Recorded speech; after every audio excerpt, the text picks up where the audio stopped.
Hey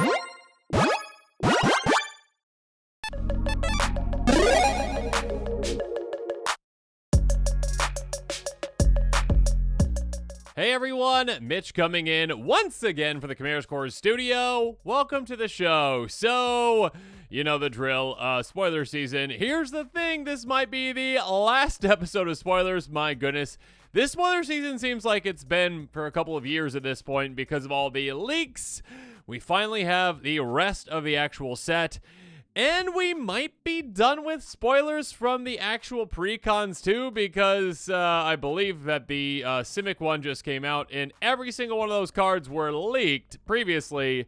Not sure if the Lurgoyfs or whatever, I think that's tomorrow's deck that is coming out as well. Not sure if that entire thing's been leaked or not so far, so I don't think we've got any more leaks left, but last time I said that, we got some more leaks. With all that said, let's jump into the spoilers. And again, a reminder at the end of the episode, there will be those cards scrolling for the reprints as well as cards that were already leaked. And I talked about them, but now have been officially confirmed. Let's jump into it.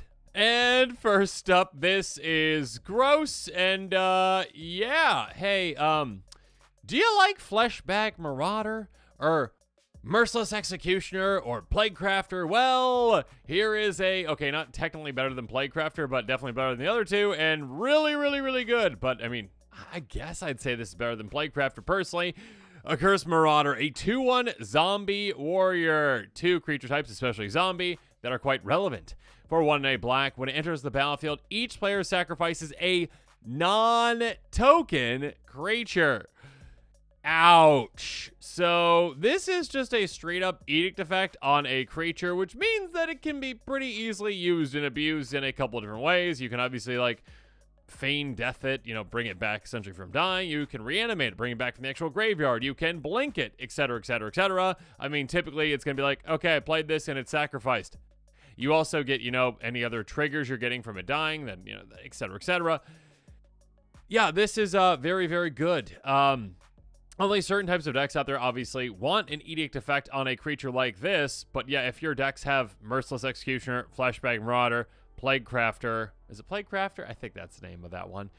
You definitely want this one. It's Gross. Again, making it non-token sacrifice means that your opponents actually have to sacrifice something worth of value instead of being like, well, I've got 18 soldiers in play, so I'm just going to sacrifice one of those. No, sacrifice something worth value. Now, you have to as well, but typically you're sacrificing this anyway, so it's fine. Gross! Moving on. Airy Auxiliary. A 3/3 bird soldier with flying for 4 mana. Enters the battlefield, support 2. A limited card. Moving on.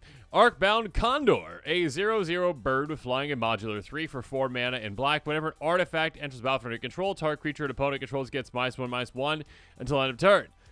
I mean, it does count non-token artifacts coming to play too, so this could actually be removal for artifact-heavy decks. Obviously, if you have a bunch of, like, token generation, like treasures or whatnot. Treasures, clues, servos, thopters, all the above.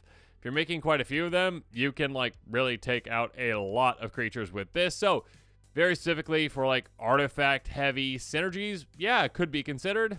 Other than that, like, the modular's okay. Like, you could consider it, I guess, for +1 builds as well, but for the most part, it's a fringe card, but could see some play in, like, heavy artifact production decks. Moving on. Breathe Your Last. Instant for 1 black. Destroy target creature or planeswalker. You gave life creature's colors.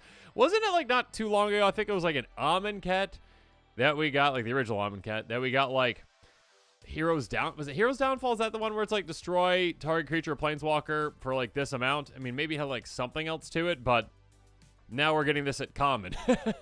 And on top of that, you game life creature's colors, so that's quite nice. How much play is this going to see in Commander? Now, like, I can't see it seeing that much play because it's basically just murder, but plus planeswalker, which is nice. It's a good combination, but yeah, for 3 mana, not so much. But you do get to gain life, so, like, life gain synergies. Yeah, I can see a life gain deck being like, oh, sure, include that is some, removal, which also gains me life too. Really cool art on it as well. Next up. Cyclops Superconductor, and I will mention, my apologies if I made a mistake and I already somehow talked about one of these cards as a leaked card way long time ago. I don't think so. This one is looking a little familiar though, but I don't think so. But I tried my best to kind of weed out which ones were leaks, which ones were not. There's a lot. Here we go. 2/2 Cyclops Wizard for 3 mana. Is it prowess? Whenever it enters the battlefield, you get 3 energy. When it dies, you may pay 3. When you do, it deals damage equal to its power to any target. Nice. Yeah, it's kind of like a lightning bolt. Not a lightning bolt, I guess, but like kind of like a fling, essentially. When it dies, it deals damage. The more non-creature spells you cast, the larger this gets. Obviously, you can have other effects making it larger and larger, so it's a bigger, Warstorm Surge type of effect on death. You do get the energy. Obviously, energy decks consider it as well. Yeah, it's interesting. Moving on. Dream Drinker Vampire. A 2/1 vampire with lifelink for 1 and a black. Adapt it for the exact same cost. Adapt 1, I should say. Whenever 1 or more counters are put on it, gains menace on turn. That's not all that great. It's okay. Not all that great. Limited card. Next up, Drownyard Lurker 7/7 Eldrazi Trilobite. It's not our first Trilobite. I think we've had previous Trilobites. It's a very interesting creature type, though.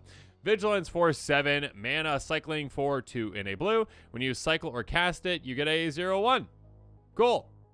Cycling decks will probably like this a lot, depending on the cycling deck. But yeah, if you have Fluctuator in play and then you cycle this way for a blue, you get a mana back essentially, but a colorless. So that's cool. There's also a cycle for free, getting free mana. Lovely. Eldrazi decks, probably not considering this one, but I could be wrong. You never know. Moving on, Eldrazi Repurposer. Your purpose has changed. This now. 3/3 Eldrazi Drone for 3 mana in green to void, of course. When you cast a spell and when Eldrazi Repurposer dies, you get a 0/1. Not too bad. It is on cast, not on ETB. Keep that in mind. So, yeah, basically 2 total Eldrazi spawns for the price of 1 creature. 3 bodies across 3 mana. That's actually pretty good. So, yeah, consider that. Definitely consider that. It's to me, Weaponcraft Enthusiast is the standard when it comes to okay, 3 mana, 3 creatures, cool.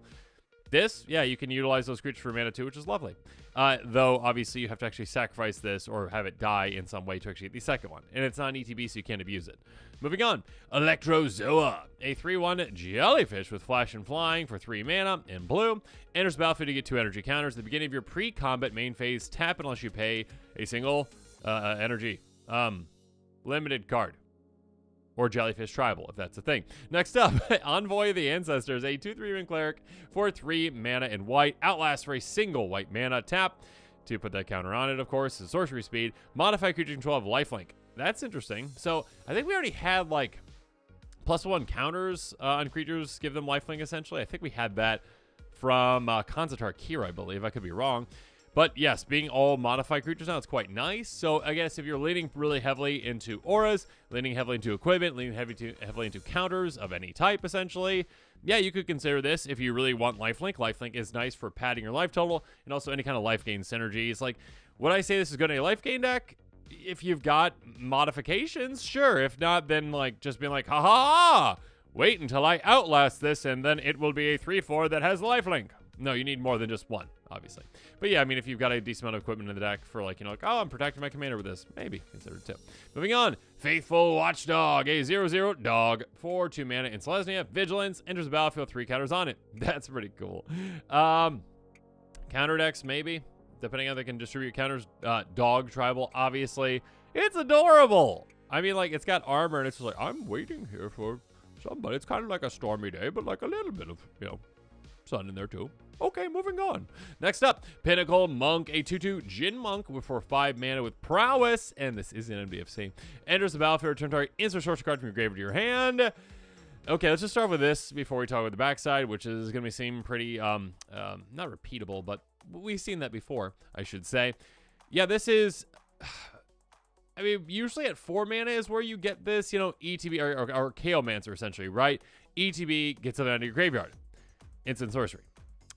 You can't really complain when this is just on an MDFC. Also, a 2/2 that does have prowess is going to actually hit decently hard in a spell slinger type strategy, which might be the type of deck that wants to utilize it. And again, it's not taking a spot in your deck really because it's on a land. Mystic Peak enters battlefield. You can pay 3 life if you don't. Enters battlefield tap 3 red. So this is another one of those lands that I've mentioned multiple times now. Like those mythics from the past, the MDFC mythics, those are only the ones that we got that didn't come into play tapped and we didn't have an option. This gives you an option. It's a lightning bolt to the face, but you're a commander, 40 life is no big deal, losing 3. So yeah, if you've got a deck that can utilize it and you really want to be able to get in sorceries back, use it. Or a spell slinger strategy with a prowess, it's great too. Interesting. Moving on. Fanged Flames, a sorcery for 1 and a red. Devoid, it's got no color. Fanged Flames deals 4 damage to our creature planeswalker. If the creature planeswalker died this turn, exile instead. Limited card. Or if you really, really want to get rid of things permanently, but you're okay with sorcery speed and kind of inefficient on the amount of, well, not inefficient on the amount of mana. There's better ways to get rid of things. Moving on. Fetid Gargantua. A 4/4 horror for 5 mana and black for 3 mana, 2 and a black, adapt 2. Whenever 1 more counters are put on it, you may draw 2 cards. If you do, lose 2 life. Interesting. So this one actually, I think, could see play outside of, like what I was talking about earlier, like the vampire one or what it was, like, I gain menace. It's like, okay, well, there's not really like too many ways to use and abuse that because, like, okay, I gain menace. All right. I guess I'll wait until next turn to try to do that again. Woohoo.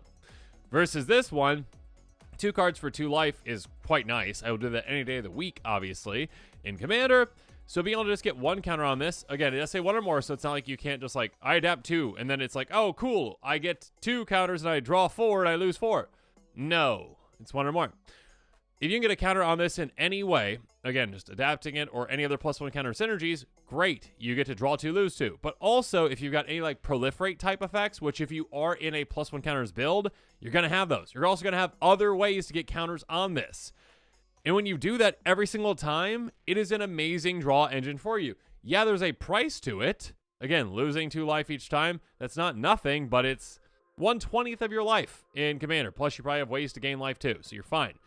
Yeah, this actually could see some play in +1 counter synergies, proliferate builds as well, because that is a crazy good draw engine once you're set properly. Now, does it take a decent amount to get set up? If you don't have any other ways to get counters on this, then sure. Like, you need to get into play. It's 5 mana. That's not nothing. You need to pay 3 mana to adapt it, and then sure, use your proliferates. That's 8 mana in total.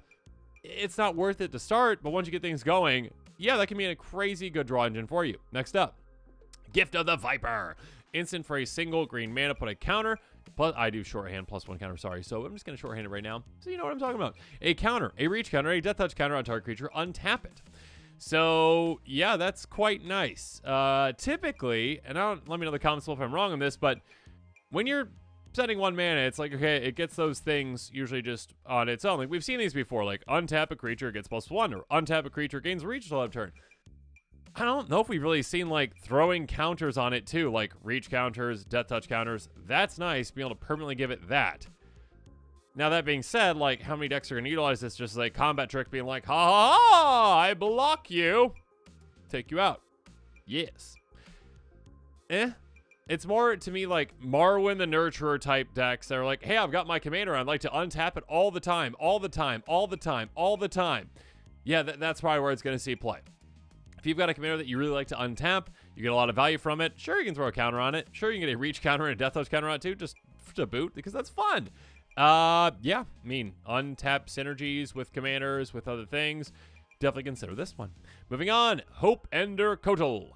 A 2/2 Eldrazi snake with Devoid and Flash for 3 mana in blue. When you cast a spell, counter target spell opponent controls unless they pay 1 flying.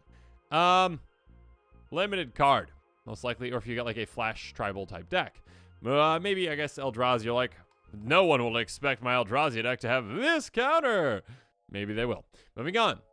Horrific Assault. That is really cool art. Sorcery for a single green mana. Target creature control deals damage equal to its power to target creature or planeswalker you don't control. If you control an Eldrazi, you gain 3 life.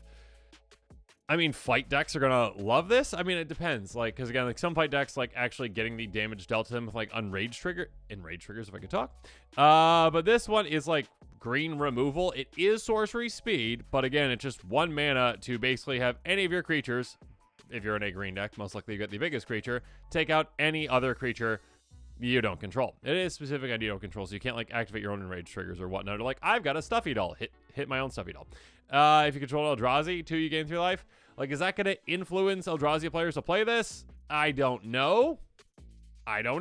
But like, it's not a bad thing. I guess you might accidentally be like, oh, in most other decks that don't have Eldrazi, like, oh, I happen to have a changeling in play. Okay, I guess I gain 3 life. Cool. Moving on. Indebted Spirit. Okay, this one is pretty cool. A 1/1 enchantment creature spirit for a single white mana. You can bestow it. I love the bestow mechanic. Afterlife 1. Enchantment creature gets +1 and has Afterlife 1. Aristocrat style decks rejoice. We have, goodness gracious. I mean, I guess what do you call it? What do you call the thing? What was the one? What's like the original one? The Aristocrat style decks? Doom Traveler. There we go. Yeah, basically that, but even more flexible. It is also an enchantment, so that kind of makes it worse, but kind of makes it better, but kind of doesn't matter. Like, it makes it better in that, like, if you have any other Enchantress synergies, Enchantress kind of deck, great. It can be more easily removed by your opponents, like removal spells, sure, but like, you don't really care if it's removed for the most part.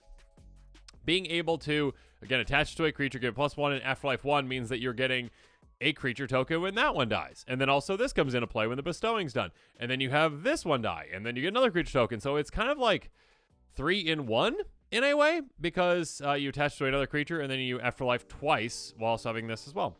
So yeah, Aristocrat style decks can absolutely love this, being so much creature token generation for you, being so much creature fodder all packed in one, and you don't have to bestow this. You can just throw it down and be like, all right, I got a 1/1 Afterlife 1. Great, good for me. Yet another Doomed Traveler for my doomed deck of sacrificing things.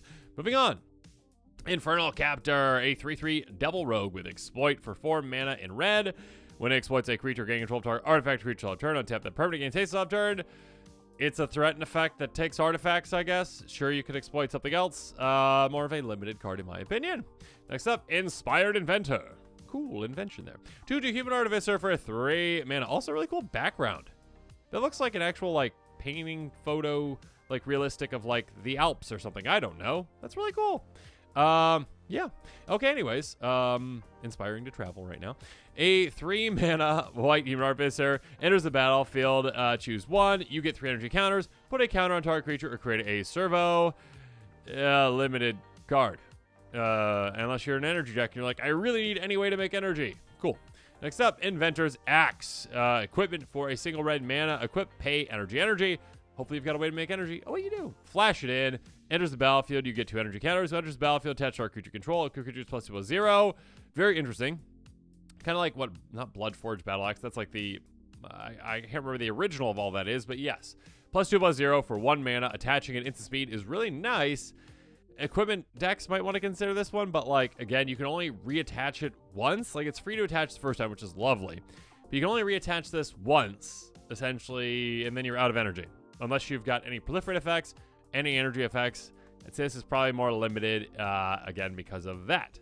There you go. Next up, Malevolent Rumble. Sorcery for 1 in a green. Reveal the top 4 cards of your library. Put a permanent card from among them in your hand. Put the rest in your graveyard. Create a 0/1 Eldrazi spawn creature token with sacrifice creature. Add colorless.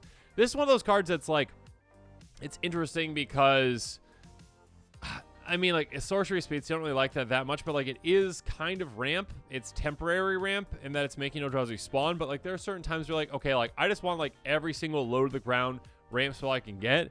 And this one does replace itself. Again, like, if you hit something, I guess I should say, that is a permanent. Again, you out of the top 4 cards, let's hope you hit a permanent if you're using this card in your deck.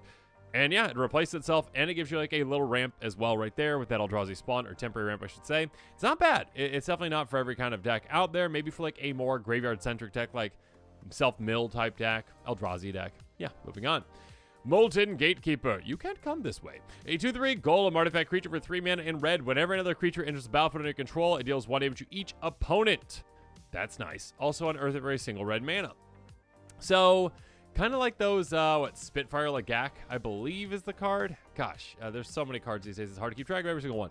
But that type of card where, like, this is essentially like another Impact Tremors, which is never a bad thing to have in a deck that likes Impact Tremors. Like, I'm making all these goblins. Good for you. Add Impact Tremors. Okay. Also add this one, and that one, and this one, and that one, and this one, and that one, in Molten Gatekeeper now. And unearthing it is quite nice. Again, like, you could have like a big explosive turn that turn, like, okay, it's in my graveyard. I'm going to be making all these tokens, like with like Krenko deck potentially being like, okay, I unearth this, and then I tap Krenko and make 20 tokens, and you're all in trouble.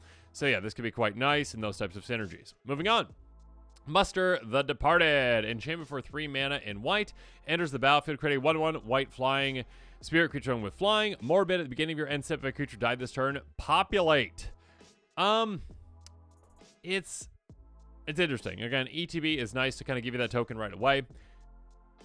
It's interesting because, like, populating, I love, but, like, you need to ensure that you can actually keep populating again. In Aristocrat style deck, might want to consider it. Again, like, being able to hit Morbid, you probably will with that kind of a style of deck. You can pretty much guarantee that you will.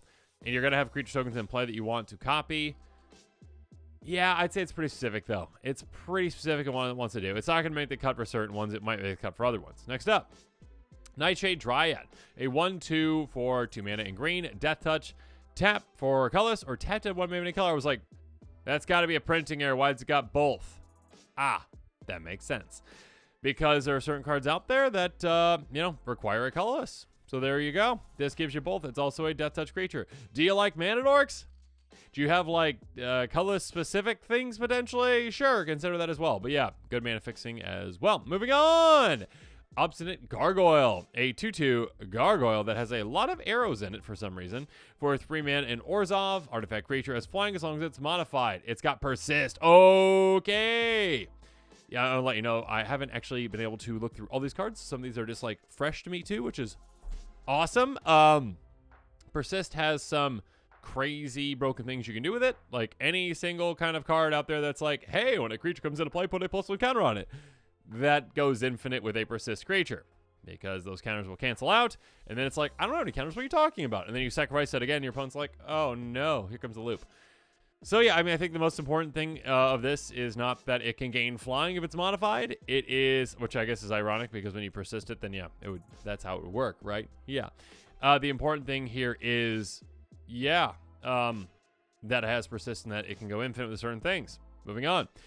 Phyrexian Ironworks, an artifact for 3 mana in red. Whenever you attack, you get an energy counter. That's nice. Creating energy counters didn't used to be a very easy thing.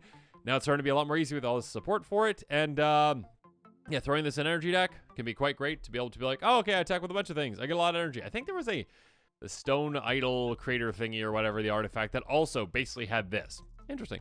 Tap, pay 3 energy, create a 3/3 colorless Phyrexian Golem artifact creature token. Only at sorcery speed, though, unfortunately. That's okay, I guess. Here's the thing. Do you have an energy deck? Yes. Do you not?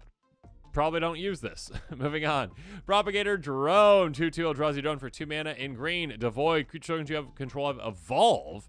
That's a word we don't see too often. Interesting. They have whenever a creature in the battlefield you control, if it has greater power and toughness than this token, put a counter on this token, they see this creature enter. Okay, well, that's interesting that they said that, too. But yes, having your creature tokens have evolve is quite nice because most creature tokens are just tiny little creatures. Like, here you go. Pay 3 in a green, create a 0/1 Eldrazi spawn creature token. Nice. Yeah. So your tiny little Eldrazi spawn, if you have any creature in the battlefield that has power or toughness greater than that, which is heavily likely, most likely that will occur, you can make them quite large throughout the game. You get bigger and bigger creatures in play. And obviously it doesn't have to be just Eldrazi spawns, but if you have just like a creature token based synergy, essentially, you can get a good amount of value out of this. Like, again, it's pretty low to the ground. Get out there. If you got extra mana, throw that in there, get more creature tokens. But also just being like, okay, oh, another creature came into play. All right, a 2/2 bear into the battlefield, so all my little 1/1 soldiers get counters on them now. Great. So yeah, that's quite interesting. And obviously, bigger and bigger creatures will get more and more counters to them. Moving on. Proud Pack Rhino, a 3/3 Rhino for 3 mana in white. Enters the battlefield, choose 1, get a shield, counter on target permanent, or proliferate. I mean, if this was in blue, it would go infinite with the Myojin that's in blue, or one of the two. I guess it still does, but it's just not in that deck. Interesting. Yeah, there's not too many ways on ETB to proliferate, so that can be pretty easily used and abused. It's still for a pretty specific deck out there. Shield counters are nice, but not overly powered. Moving on. Refurbisher Familiar, a 2/1 zombie rat, which is adorable. With its little wings, it's like, cool. I'm going to go fly somewhere. I'm a rat. 4 mana in black. If any of artifacts flying enters battlefield, each opponent discards a card for each opponent who can't you draw a card. Kind of reminds me a little bit of, oh gosh, what Siphon Mind-ish, but different because it's not always drawing a card for each opponent.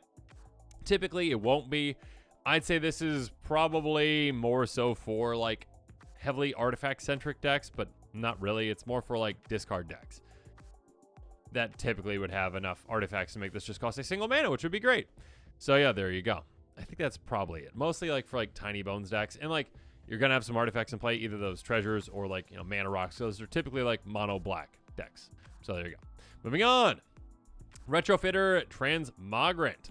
A 1/1 artifact creature zombie for a single black mana. Pay 4 mana in total. Return from your grave to the battlefield. Tap with 2 counters on it. I mean, this is just like, to me, worse Resummoning Skeleton, which we've gotten a couple of those in the past, but like Resummoning Skeleton you can keep bringing back for 2 mana. It is going to be bigger at 3 power, right, and 3 toughness, but in play tapped, and also costs 4 to do so. It costs less to get out, but I'd rather it costs less to just keep getting back again. When I want creature fodder, I want to come back cheap. So retrofitted Transmogrant, Resummoning Skeleton, you are not. Although again, it does have artifact synergies too, so do keep that in mind. And zombie synergies versus skeleton synergies. Next up, Riddlegate Gargoyle, a 2/2 gargoyle with flying that costs 2 mana in Azorius. Enters the battlefield, you get 300 counters. Whenever you attack, you may pay 2 energy. When you do, target creature control gains life with a top turn. Energy deck. Moving on. Rose-Caught Knight. A 3/4 humanoid with vigilance for 5 mana in white. When it enters the battlefield, look at the top 6 cards of your library. Move an artifact or enchantment card with the rest of the bottom in your hand. The rest from among them, put in your hand. But the rest of the bottom of your library in a random order, if I could talk. If you didn't put a card in your hand this way, get a counter on it. No. Very limited card. Next up, Sage of the Unknowable. I know unknowable things. You're a weird person. All right, a 0/4 human wizard for 2 mana in blue. Tap for a colorless. Space may only cast a color spell or activate an ability. No, not really. No. Okay, moving on. Yeah, more of a limited card. Sarpadian Simulacrum, a 1/1 artifact creature goblin for a single red mana. Haste, pay 4 mana in total. Sacrifice 4 damage to our creature. I guess a goblin deck could consider if they're like, hey, I like removal, but I want them to all be goblins. There you go. You have removal goblin. Yes. Siege Smash. Instant for 2 mana in red. Split second. Yeah, coming back. I like that. Choose 1 destroy target artifact. Your target creature gets +3/+2 and gains trample until end of turn. It's quite nice. Yeah, I mean, artifact removal that is flexible in red. There's quite a few options, like, you know, a braid, which can get rid of multiple things. This is more so, you have to kind of consider, in my opinion, you have to consider that, like, +3/+2 and trample, like a gotcha. Like, if someone's trying to wrath the board and they're like, haha, I cast this, you know, red damage-based board wipe, and it deals 6 damage each creature, and all your creatures are going to go away. And then you're like, split second this. My creature survives that. Or, again, in combat, like a combat trick with that again, can't be interacted with that split second. I guess outside of, like, Will Breaker, because that's a special action. Yeah, morphing is weird. Yes, I think this is interesting. You're going to be able to destroy an artifact that split second is quite nice. Have to see how much play this one sees. It's interesting. Again, like flexible artifact removal at 2 in red, but at split second is pretty cool. Moving on. Smelted Charge Bug. A 1/3 artifact creature insect for 2 mana in red. Menace enters battlefield. You get 2 energy counters. When it attacks, you can pay an energy counter. If you do, another target attacking creature gets +1/+0 and gains menace until end of turn. Energy deck. Yeah. Next up, Sneaky Snacker. That's some cool art and a funny name. 2/1 Fairy Rogue with flying that costs 2 mana in Dimir. When you draw your 3rd card in a turn, return Sneaky Snacker from your graveyard to the battlefield tapped. Interesting. Okay, yeah, I mean, a fairy deck, a rogue deck could consider this as well. I don't know if there's like any actual like combos with it. No, probably not, because like it's limited like the 3rd card each turn, but like be able to get it back, yeah, if you got a decent amount of card draw, you can keep getting this back throughout the game, which is just quite nice. So I guess Aristocrat style decks could consider it too, in a weird way, where you're just like, okay, it's just like a 1 creature for 2 mana, which is inefficient for the most part when it comes to that, but like kind of treat it like a Resummoning Skeleton, but one that you can get back for free. And again, it's on a turn, again, in a turn, not just on your turn. So if you're drawing 3 cards on any turn, that counts. If you brainstorm on someone's turn, you get to bring this back, which is nice. So yeah, like, trying to think of like the right Aristocrat fit for this, but it's in Dimir. Yeah, whatever Aristocrat style deck might want to consider this as well. Fairy Rogue decks as well. Next up, Solstice Zealot.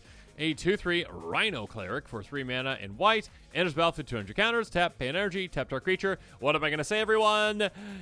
Energy deck. That's probably about it. Moving on, Unfathomable Truths. I couldn't fathom that truth. Instant for 5 mana in blue. Devoid. Draw 3 cards. Create a 0/1 Eldrazi. Spawn creature token and sacrifice creature. Add a colorless.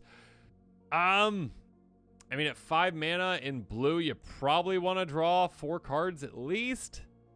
Yeah. Yeah.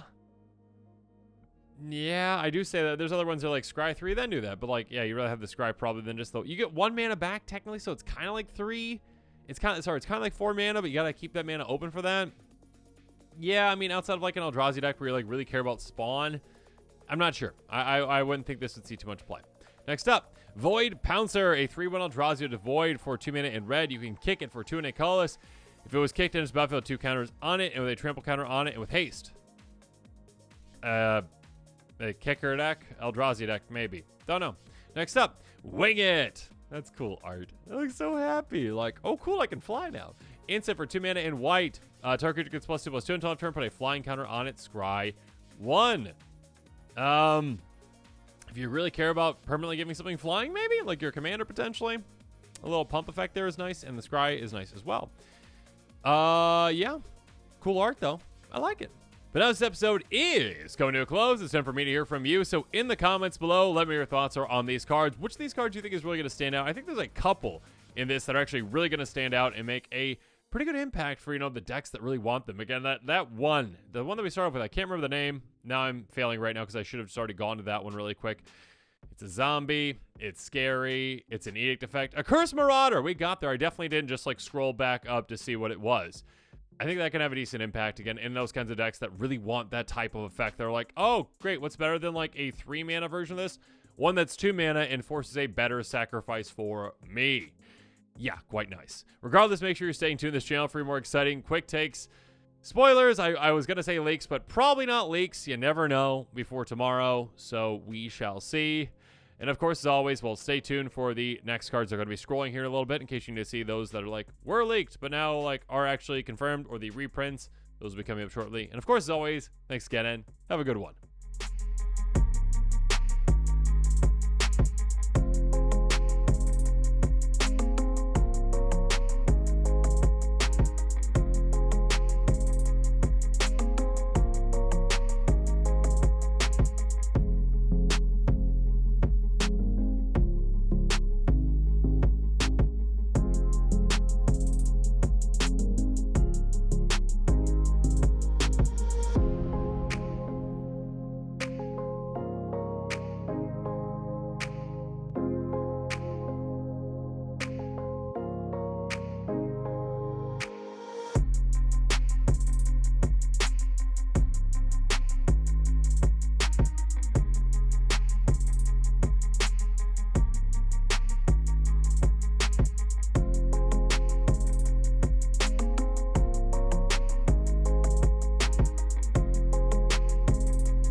This show and episodes like this one are possible thanks to viewers like you. If you're looking for an easy way to help support this show, make sure that you like, share, and subscribe. Also, hit that bell notification icon so you don't miss any new episodes. You can also go check out our playmats and other merchandise at thecommandersquarters.com. We also have a ton of brand new t-shirt designs in stock, so make sure you check out those as well. Another easy way to support this show is with our TCG Player affiliate links. So whether you're buying a deck or individual cards, you can use this general link right here or one in the description. And the final way that you can support this show is by supporting us directly by becoming a patron. There are many benefits to being a patron, and I truly couldn't do this without all of their support.